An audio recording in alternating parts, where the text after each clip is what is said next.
Hi friends, భారతదేశంలోని ఆగ్రాలో మొఘల్ వాస్తుశిల్పం యొక్క అద్భుతమైన కళాఖండం ఉంది. ఇదే మన అందరికీ తెలిసిన తాజ్ మహల్.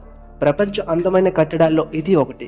42 ఎకరాలు విస్తరించి ఉన్న ఈ మెరిసే సమాధి అందానికే ప్రతిరూపం. కానీ మనం దీని గురించి చెప్పుకుంటే గనక ఇప్పటికీ హృదయాన్ని కదిలించే ఓ కథ ఉంటుంది. ఫ్రెండ్స్, 400 సంవత్సరాల ఈ పురాతనమైన భవనం ఆ సమయంలోనే అతి పెద్దది మరియు అత్యంత అద్భుతమైన భవనం. అప్పట్లోనే కాదు, ఇప్పటికీ కూడా ఓ అందమైన భవనం అని చెప్పుకుంటారు. అందుకే ఇది ప్రపంచంలోని 7వ అద్భుతంగా పిలుస్తూ ఉంటారు. ఇంత అద్భుతమైన నిర్మాణాన్ని నిర్మించడానికి 20,000 మంది కార్మికులు రక్తాన్ని చిందించి శ్రమను దారిపోశారు. అది కూడా నేరుగా 22 సంవత్సరాల నిరంతరం కృషి చేసి. మనం ఊహించుకున్నట్టయితే ప్రస్తుత వాల్యుయేషన్ ప్రకారం ఈ పాలరాతితో కప్పబడిన సమాధి విలువ 1 బిలియన్ లేదా 7.5 కోట్ల రూపాయల కంటే ఎక్కువ. ఇది కేవలం 3 సంవత్సరాల క్రితం నాటి మాట. ఇప్పుడు ఇంకా పెరిగి ఉంటుంది. నిజానికి మొఘల్ వాస్తు శిల్పులు తమ అద్భుతమైన నైపుణ్యాలకు సంబంధించిన సంకేతాలు మిగిల్చారు. అయితే ఇప్పుడు ఇది నేటి టాప్ ఇంజనీర్లచే ప్రశంసించబడుతుంది. ఈ భవనం ప్రధాన ద్వారం వెనుక నుండి కనిపించే విధంగా రూపొందించబడింది. నిజానికి ఇది చాలా పెద్దగా కనిపిస్తుంది, కానీ ప్రధాన ద్వారం వైపు వెళ్లే కొద్ది పరిమాణం ఆటోమేటిక్ గా కుదించినట్లు ఉంటుంది. మొఘల్ వాస్తు శిల్పులు ఇటువంటి మనస్సును కదిలించే ఉపాయాలను ఉపయోగించడం ఇదే మొదటిసారి కాదు. 4 మూలాలు ఉండే 4 స్తంభాలు నిలువుగా నిటారుగా కాకుండా అది కొద్దిగా బయటికి వంగి ఉంటుంది. ఎందుకంటే వాటిని నిలువుగా నిటారుగా ఉంచినట్లయితే దూరం నుండి ఇవి ఇలా కనిపిస్తాయి. మసీదు యొక్క ఈ చిత్రంలో మీరు చూసినట్లు లోపలికి వంగి ఉంటుంది. దీనికి ఇంకో కారణం కూడా ఉండేది. ఈ స్తంభాలను బయటికి బాల్చడం కోసం, అంటే బలమైన భూకంపం సంభవించినప్పుడు అవి స్వరాక చిహ్నాన్ని సురక్షితంగా ఉంచడం ద్వారా బయటికి వస్తాయి. కానీ దానిని వాస్తు శిల్పులు మొండిగా రక్షించాలనుకున్నారు. అయినా 400 ఏళ్ల క్రితం మరుగున పడిన తాజ్ మహల్ రహస్యాలేంటి? ఇంకా ఆ యుగంలో కాంక్రీట్ ఇంకా ఉక్కు లేనప్పుడు ఈ అద్భుతమైన సమాధిపై ఈ 40 మీటర్ల ఎత్తైన గోపురం ఎలా నిర్మించారు? ఈ రోజు వీడియోలో మీరు ఇవన్నీ తెలుసుకుంటారు. ఫ్రెండ్స్, ఇదంతా 1607లో మొఘల్ సామ్రాజ్యం పరిపాలించినప్పుడు ఇక్కడున్న ప్రాంతం అంతా ప్రారంభమైంది. ఆ రోజు మొఘల్ చక్రవర్తి చిన్న కుమారుడు షహాబ్ ఉద్దీన్ మహమ్మద్ ఖురామ్ కి 15 ఏళ్లు నిండైంది. ఈ సందర్భాన్ని పురస్కరించుకుని ఆగ్రా కోటలో అద్భుతమైన పార్టీని చేశారు. ఈ పిల్లవాడు ఖురామ్ చక్రవర్తికి ఇష్టమైన పిల్లవాడు. అందుకే అతను మంచి బరువుతో ఉండేవాడు. అతని ప్రతి పుట్టినరోజులో వజ్రాలు మరియు బంగారంతో, అంటే ఖుర్రం తన బరువుతో సమానమైన నిధిని బహుమతిగా ఇచ్చాడు. అయితే ఈ పుట్టినరోజున ఇంకో ప్రత్యేకత ఉంది. చక్రవర్తి తన న్యాయవాది కుమార్తెతో ఖుర్రం వివాహం ఏర్పాటు చేశాడు. ఆమె పేరు ముంతాజ్ మహల్. ముంతాజ్ మరియు ఖుర్రం మొదటి రోజునే ఒకరినొకరు ప్రేమించుకున్నారు. అయితే ఈ ప్రేమ విడిపోయేలా మారుతుందని అప్పట్లో ఎవరికి తెలియదు. తర్వాత 10 సంవత్సరాలు యువరాజు అనేక యుద్ధాలు చేసి విజయం సాధించాడు. అందుకే చక్రవర్తి అతనికి షాజహాన్ అనే బిరుదునిచ్చాడు, అంటే ప్రపంచ చక్రవర్తి అని అర్థం. షాజహాన్ కి మొత్తం 6 భార్యలు ఉన్నారు. వీరు ఆగ్రా కోటలో అంతఃపురంలో నివసించేవారు. ఈ 6గురిలో షాజహాన్ ముంతాజ్ ని ఎక్కువగా ప్రేమించాడు. అతను ముంతాజ్ మహల్ తో ఎక్కువ సమయాన్ని గడపడానికి కారణం అదే. సమయం వేగంగా గడిచిపోయింది. 4 సంవత్సరాల తర్వాత, అంటే 1621లో మొఘల్ చక్రవర్తి మరణించాడు. షాజహాన్ మొఘల్ సామ్రాజ్యంలో చాలా ప్రసిద్ధుడు మరియు చక్రవర్తి యొక్క ఇష్టమైన కుమారుడు. అతను 7 సంవత్సరాల తర్వాత 1628లో సింహాసనాన్ని అధిష్ఠించాడు. మొఘల్ సామ్రాజ్యం మొత్తం తమ కొత్త చక్రవర్తితో చాలా సంతోషంగా ఉంది.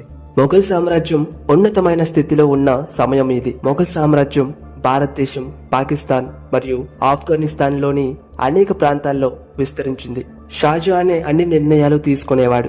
అయితే ముంతాజ్ మహల్ తెర వెనుక నుంచి అతనికి సలహా ఇచ్చేవారు. అయితే త్వరలోనే ఈ సంతోష ఘటం శోక సముద్రంగా మారుతుందని ఎవరికి తెలీదు. సింహాసనాన్ని అధిష్ఠించిన కేవలం 1 సంవత్సరంలోనే మొఘల్ సామ్రాజ్యం యుద్ధ పరిస్థితిని ఎదుర్కొంటుంది. తర్వాత 2 సంవత్సరాల యుద్ధం కొనసాగుతుంది. ఇంకా షాజహాన్ ఎక్కడ కూడా విజయం సాధిస్తాడు. అయితే అతను విజయాన్ని జరుపుకోక ముందే అతనికి చాలా విషాదకరమైన వార్త అందించబడింది. ముంతాజ్ మహల్ వారి 14వ బిడ్డను ప్రసవించినప్పుడు అనారోగ్య పాలైంది. అలా ఆమె 1631 జూన్ 17న మరణించింది. మొఘల్ సామ్రాజ్యం మొత్తం విషాదంలో మునిగిపోయింది. ఈ వార్త షాజహాన్ కు బాణంలా తగిలింది. అది అతని ప్రపంచాన్ని పూర్తిగా శిథిలం చేసింది. షాజహాన్ యొక్క మొదటి ప్రేమ, అత్యంత ప్రియమైన భార్య ముంతాజ్ మహల్ ఇక లేరు. ఈ దుఃఖం షాజహాన్ ను అంధకారంలోకి నెట్టింది. ఆ తర్వాత 8 రోజుల పాటు అతను ఏమీ తినలేదు. తర్వాత 2 సంవత్సరాలు అతను ఏ సంగీతాన్ని కూడా వినలేదు. చనిపోయే ముందు ముంతాజ్ మహల్ ఒక విషయం కోరుకుంది. అదేంటంటే ప్రపంచంలోని అందమైన సమాధిలో తన సమాధిని నిర్మించాలని ఆమె కోరుకుంటుంది.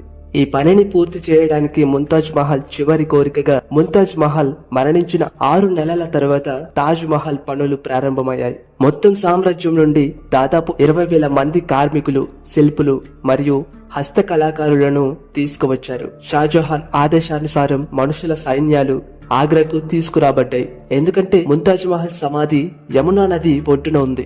అందువల్ల అది చాలా కష్టమైన పని. ప్రపంచంలోని అత్యంత అందమైన భవనాన్ని ఇక్కడ నిర్మించేందుకు దీనికి కారణం నది పక్కన ఉన్న భూమి చాలా సాఫ్ట్ గా ఉంటుంది. ఆ స్థలాన్ని తవ్వినట్లయితే నీటి ప్రవాహం తాజ్ మహల్ పునాదికి హాని కలిగించవచ్చు. ఈ సమస్యను పరిష్కరించడానికి మొఘల్ ఇంజనీర్లు చాలా బావులు త్రవ్వటం ప్రారంభించారు. ఎండిపోయిన నేల దొరికే వరకు కూలీలు బావిని తవ్వేవారు. ఆ తర్వాత ఈ బావులు రాళ్లతో నింపబడ్డాయి మరియు దానిపై పెద్ద స్తంభాలు ఏర్పాటు చేయబడ్డాయి. ఈ పనిని అమలు చేయడానికి కూలీలతో పాటు ఏనుగుల సైన్యాన్ని ఉపయోగించారు. మొఘల్ ఇంజనీర్ల ఈ ట్రిక్ పనిచేసింది. ఇప్పుడు ఒక మెత్తటి భూమిపై రాక్ సాలిడ్ పునాది సిద్ధంగా ఉంది. ఈ పునాది తర్వాత ఇప్పుడు ఎవరూ చూడని భవనాన్ని రూపొందించడానికి సమయం ఆసన్నమైంది. అన్ని రికార్డులను బద్దలు కొట్టే డిజైన్. తాజ్ మహల్ రూపకల్పన కోసం షాజహాన్ తన పూర్వీకుల సమాధుల నుండి ప్రేరణ పొందాడు. స్తంభాల ఆలోచన అతని తండ్రి సమాధి నుండి తీసుకోబడింది. తమ తాతయ్య సమాధి నుండి కోర్ బిల్డింగ్, అతని మేనమామ సమాధి నుండి గోపురం యొక్క ఆలోచన మొదలైంది. ఈ విషయాలన్నీ కలిపితే ఒక అందమైన డిజైన్ కనిపించింది. ఇది అంత సులభం కాదు. దానికోసం అపారమైన డబ్బు ఖర్చు చేయబడింది. రోజు రోజుకు రాజభోగం ఖాళీ అవుతుంది. దీనికి షాజహాన్ చింతించలేదు. అతను ఈ పనిని పూర్తి చేయాలనుకున్నాడు. తాజ్ మహల్ నిర్మాణ సమయంలో వాటి కారణంగా చుట్టుపక్కల ప్రాంతాల్లో ఆహార సరఫరాలు కరువయ్యాయి. షాజహాన్ తీసుకువచ్చిన కూలీలను చూసుకోవడానికి ఆగ్రాకు చుట్టుపక్కల ప్రాంతాల నుండి ఆహార సరఫరా తీసుకువచ్చేవారు. ఏళ్ల తరబడి శ్రమించి భవనం యొక్క ప్రధాన నిర్మాణం పూర్తయింది. అయితే ఇప్పుడు దీనిని పాలరాతితో అలంకరించే సమయం వచ్చింది. ఆగ్రాకు 400 కిలోమీటర్ల దూరంలో ఉన్న రాజస్థాన్ నుంచి ఈ పాలరాయిని తీసుకువచ్చారు. ఎందుకంటే ఈ ప్రదేశంలోనే మక్రానా పాలరాయి ఇప్పటికీ ప్రపంచంలోనే అత్యుత్తమమైన పాలరాతి అని నమ్ముతారు. షాజహాన్ తాజ్ మహల్ కోసం మక్రానా పాలరాతిని మొత్తాన్ని రిజర్వ్ చేశాడు. అంటే తాజ్ మహల్ పూర్తయ్యే వరకు డిమాండ్ చేశాడు. ఈ పాలరాతిని కొనుగోలు చేయడానికి ఎవరికి అనుమతినివ్వలేదు. రాజస్థాన్ నుండి ఆగ్రాకు 1000 టన్నుల పాలరాయిని తీసుకువచ్చారు. అది ఎలా అంటే 1000 ఏనుగుల సహాయంతో. తాజ్ మహల్ చాలా పెద్దది. దానిని చూడటం ద్వారా ఎవరైనా దాని గొప్ప పరిమాణాన్ని అనుభూతి చెందుతారు. తాజ్ మహల్ గురించి ప్రత్యేకత ఏంటంటే ఇది రోజుకు 4 సార్లు రంగు మారుతుంది.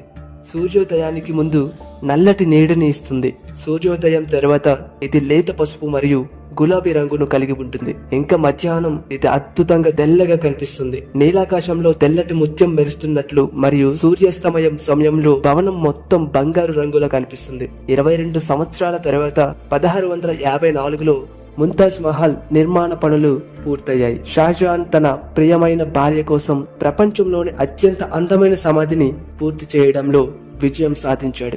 షాజహాన్ ఈ అద్భుతమైన కట్టడం తన భార్య పేరు మీద ఉంచుకున్నాడు. ముంతాజ్ మహల్ స్ఫూర్తితో ఈ భవనానికి తాజ్ మహల్ అని పేరు పెట్టాడు. షాజహాన్ ప్రతి సంవత్సరం యమునా నది గుండా తాజ్ మహల్ ను సందర్శించేవాడు. ముంతాజ్ మహల్ వర్ధంతి సందర్భంగా తాజ్ మహల్ కోసం ఈ ప్రవేశ ద్వారం రాజకుటుంబ సభ్యుల కోసం మాత్రమే నిర్మించబడింది. ప్రవేశ భవనం యొక్క గోడ అత్యుత్తమ శిల్పకళను కలిగి ఉంటుంది. రాయల్స్ దృష్టిని సంతోష పెట్టడానికి ఇది జరిగింది. ఈ ప్రాజెక్ట్ విజయవంతంగా పూర్తయినప్పటికీ అది మొఘల్ సామ్రాజ్యాన్ని శిథిలావస్థకు చేర్చింది.